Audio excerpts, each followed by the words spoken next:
Big Boss Malayalam season 7 live അപ്ഡേറ്റ്സിലേക്ക് പോകാം. ലൈവിൽ രാവിലെ തന്നെ മത്സരാർത്ഥികൾക്ക് ഗംഭീരമായിട്ടുള്ള ഒരു മോർണിംഗ് ടാസ്കുമായിട്ടാണ് ബിഗ് ബോസ് വന്നിട്ടുള്ളത്.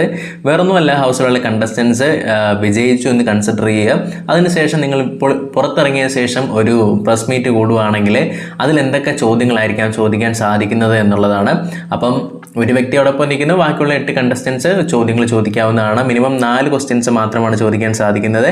എന്തായാലും അനീഷിനെ ആദ്യം തന്നെ പൂട്ടാൻ ശ്രമിക്കുന്ന മത്സരാർത്ഥികളെ നമുക്കിവിടെ കാണാനായിട്ട് സാധിക്കുന്നുണ്ട്. കാരണം കുറച്ചുകൂടെ സീരിയസ് ആയിട്ടാണ് ഇവർ ഇതിനെ അപ്രോച്ച് ചെയ്തിട്ടുണ്ടായിരുന്നത്. സ്പെഷ്യലി എടുത്ത് പറയുകയാണെങ്കിൽ ആദ്യം തന്നെ ചോദിക്കുന്നത് ബിഗ് ബോസ് കഴിഞ്ഞതിന് ശേഷം ഇനി എന്താണ് പ്ലാൻ എന്നുള്ള രീതിയിൽ ചോദിക്കുന്ന സമയത്ത് പുസ്തകം ഒരെണ്ണം കൂടെ ഉണ്ട്, അതൊന്ന് പുറത്തിറങ്ങണം. അതിനുശേഷം നോക്കുകയാണെങ്കിൽ ഒരു സിനിമയ്ക്കെങ്കിലും തിരക്കഥ എഴുതണം എന്നുള്ളൊരു ആഗ്രഹമുണ്ട്. അങ്ങനെ എഴുത്തുമായി ബന്ധപ്പെട്ടുള്ള രീതിയിൽ നിൽക്കാനാണ് ആഗ്രഹിക്കുന്നത് എന്നുള്ള രീതിയിൽ പറയുന്നു.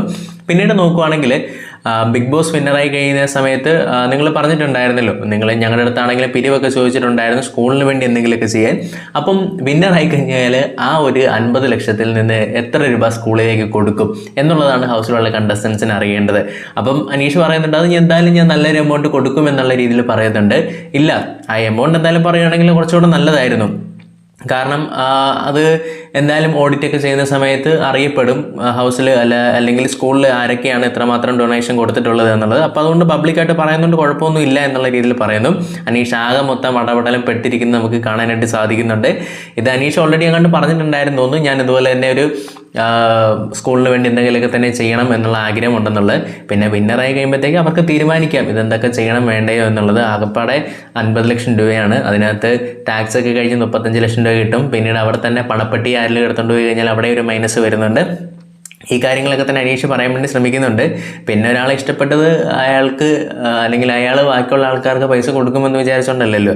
അതുകൊണ്ട് തന്നെ ആ രീതിയിൽ നമ്മൾ ചിന്തിക്കേണ്ട ആവശ്യമില്ല. എന്തായാലും ബിഗ് ബോസ് പറയുന്നുണ്ട് നിങ്ങൾ അത്ര സീരിയസ് ഒന്നും ആകണ്ട, നിങ്ങൾ കുറച്ചുകൂടെ ലൈറ്റായിട്ട് ചോദിച്ചാൽ മതി എന്നുള്ള രീതിയിൽ പറയുന്നുണ്ട്. എന്തായാലും അനീഷ് പറയുന്നുണ്ട് എൻ്റെ സ്കൂളാണ്, ഞാൻ അതുകൊണ്ട് തന്നെ നല്ല രീതിയിൽ തന്നെയുള്ള ഒരു സഹായം ചെയ്യുമെന്ന് തന്നെ പറഞ്ഞിട്ടുണ്ട്. അക്ബർ ആണെങ്കിൽ ചോദിക്കുന്നുണ്ട് അപ്പോൾ ഒരു 25 ലക്ഷം ഒക്കെ ഉണ്ടാകുമല്ലേ എന്നുള്ള രീതിയിലൊക്കെയാണ് ചോദിക്കുന്നത്. ഇതിനൊക്കെ എന്ത് മറുപടി പറയാനാണ്. എന്തായാലും അനീഷ് അതിനെ നൈസായിട്ട് തന്നെ ഹാൻഡിൽ ചെയ്തിട്ടുണ്ടായിരുന്നു. എന്തായാലും ഇതുപോലൊരു കിടിലമായിട്ടുള്ളൊരു മോർണിംഗ് ടാസ്ക്കാണ് മത്സരാർത്ഥികൾക്ക് ലൈവിൽ രാവിലെ തന്നെ കൊടുത്തിട്ടുണ്ടായിരുന്നത്.